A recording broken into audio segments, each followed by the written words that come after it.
The Greater Pittsburgh Arts Council has sent us to the north side, along with their new Neighborhoods Arts Map. They've made 4 of these, and in this map you can see all these arts organizations and venues and places where they're doing different art exhibitions. There is so much art to check out in Pittsburgh, and we're going to see what the north side has to offer. And now we're in City of Asylum. It's a bookstore, it's an event space, they have all kinds of cool performances here, and it's the world's largest sanctuary for writers in exile. And look at all these cool books. Oh my gosh, have you read Braiding Sweetgrass? It's one of my favorites. So I can see here you've got a full event schedule, but then there's a really big event happening in September. Absolutely. So, City of Asylum presents more than 160 free programs every year. And we have Lit Fest coming up in September, where we will have a lot of programs happening here at Alphabet City with people, artists in Alphabet City.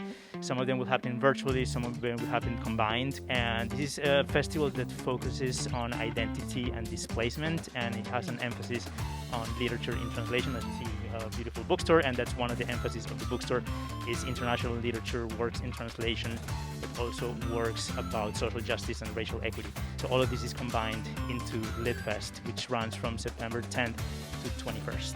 You've got readings, you've got performances, you've got panels, you've got stuff for kids, there's everything. We have concerts too, so yeah, it is a really full festival, and we are so happy to be able to do it in a hybrid format. Of course, the north side is home to the Children's Museum of Pittsburgh. They have so many cool exhibits in there. I think they've got a Daniel Tiger exhibit that's on through August. Also, they've got some of the original Mr. Rogers puppets, which are so cool to see in person.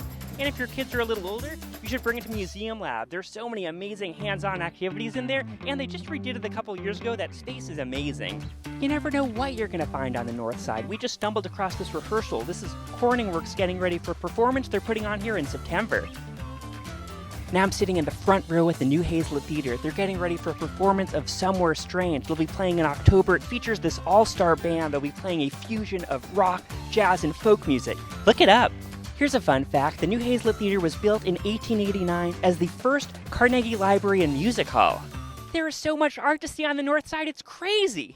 But we're just getting started. There's also the Kente Arts Alliance, there's the Pittsburgh Banjo Club, because isn't it time you learned banjo already? And the Andy Warhol Museum, of course.